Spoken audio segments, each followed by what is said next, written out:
കാരണന്മാരെ വളർത്തിക്കൊണ്ടുവരുന്നതിൽ അദ്ദേഹത്തിൻ്റെ സംഭാവന മഹത്തായ സംഭാവനയാണ്.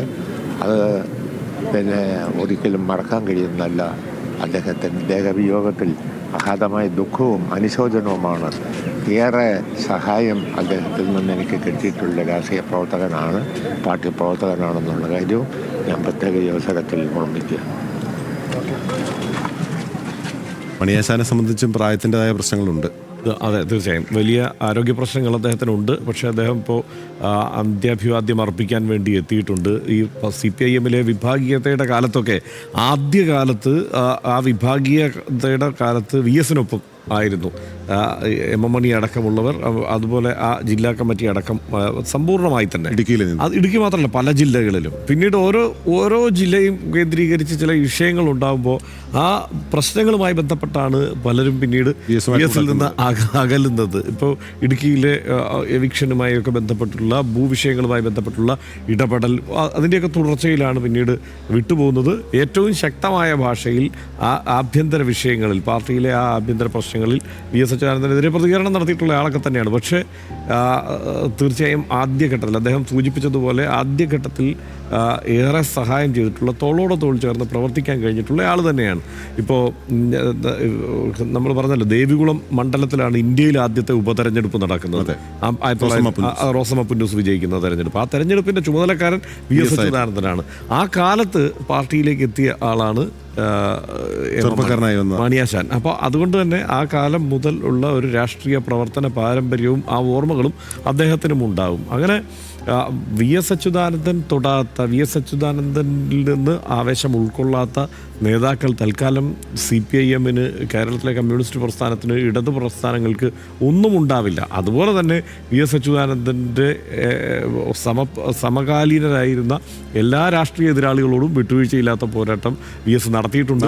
അതിനവർ പറയുമ്പോഴാണ് യഥാർത്ഥത്തിൽ ഇപ്പോൾ പുതിയ ആളുകൾക്കൊന്നും അറിയത്തുണ്ടാവില്ല ഈ വിഭാഗീയത എന്ന് പറയപ്പെടുന്ന, നേരത്തെ സൂചിത്തു പറഞ്ഞ പോലെ ആശയസമരം. അപ്പോൾ ആ സമയത്ത് പിണറായി ഒരു പക്ഷത്ത്, VS ഒരു പക്ഷത്ത് എന്ന് ചിത്രീകരിക്കപ്പെടുന്ന കാലഘട്ടത്തിൽ യഥാർത്ഥത്തിൽ പിണറായി വിജയനെ പാർട്ടി സെക്രട്ടറിയിലേക്ക് കൊണ്ടുവരുന്നത് VS ആണെന്നുള്ളത് നിർണായകമായ റോൾ വഹിച്ചിട്ടുള്ള ആളാണ് VS അച്യുതാനന്ദൻ. തീർച്ചയായും അതല്ല, ആ കാലത്ത് അന്ന് അതിനു മുമ്പുള്ള പാർട്ടിയിലെ വിഭാഗീയത മറ്റൊന്നാണ്. CITU പക്ഷവും പാർട്ടി എന്ന നിലയിൽ ഉള്ള ഒരു വിഭാഗവും. അപ്പോൾ അവർ തമ്മിലുള്ള ആ ഏറ്റുമുട്ടലിൽ CITU പക്ഷം എന്നുള്ളത് പൂർണ്ണമായും ഒഴിവാകുന്നു. അതിനുശേഷം ഉഗ്രപ്രതാപിയായി തന്നെയാണ് VS അച്യുതാനന്ദൻ പിന്നീട് തുടരുന്നത്. അതിനുശേഷം ഇവർക്കിടയിൽ ഒരു ഭിന്നതയുണ്ടാകുന്നു. ആ ഭിന്നതയുടെ ഏറ്റവും മൂർധന്യം നമ്മൾ കാണുന്നത് മലപ്പുറം സമ്മേളനത്തിലാണ്. VS പണ്ട് പാലക്കാട് വെട്ടി നിരത്തിയെങ്കിലും ഇവിടെ മലപ്പുറത്ത് VS-നൊപ്പം ഉള്ളവരെ വെട്ടി നിരത്തുന്നു. അവിടെ നിന്ന് VS ഇറങ്ങുകയാണ്. അതായത് അതുവരെ പാർട്ടിക്കുള്ളിലെ സംഘടനാശേഷിയെ ഒപ്പം നിർത്തി വിജയിച്ചു വന്ന VS അവിടെ നിന്ന് ഇറങ്ങുമ്പോൾ മലപ്പുറം സമ്മേളനത്തിൽ നിന്ന് വെളിയിലേക്ക് വരുന്നത് പാർട്ടിക്ക് പുറത്തു നിന്നുള്ള ശക്തി ആർജിക്കാനും സമാഹരിക്കാനുമാണ്. അവിടെയാണ് ഏറ്റവും വലിയ ഒരു ഷിഫ്റ്റ് ഉണ്ടാവുന്നത്. ആ വരവോടുകൂടി അദ്ദേഹം പിന്നീട് മറ്റ് സമരമുഖങ്ങൾ തുറക്കുന്നു. പാർട്ടിക്ക് വെളിയിൽ വലിയ ജനസാമാന്യത്തിൻ്റെ വലിയ പിന്തുണ ആർജിക്കുന്ന തക്കവണ്ണമുള്ള മുദ്രാവാക്യങ്ങൾ ഉയർത്തുന്നു. അദ്ദേഹം അതുവരെ ഉന്നയിച്ച വിഷയങ്ങളെ കൂടുതൽ ജനകീയമാക്കി അവതരിപ്പിക്കാൻ അദ്ദേഹത്തിന് കഴിയുന്നു. അതോടെയാണ്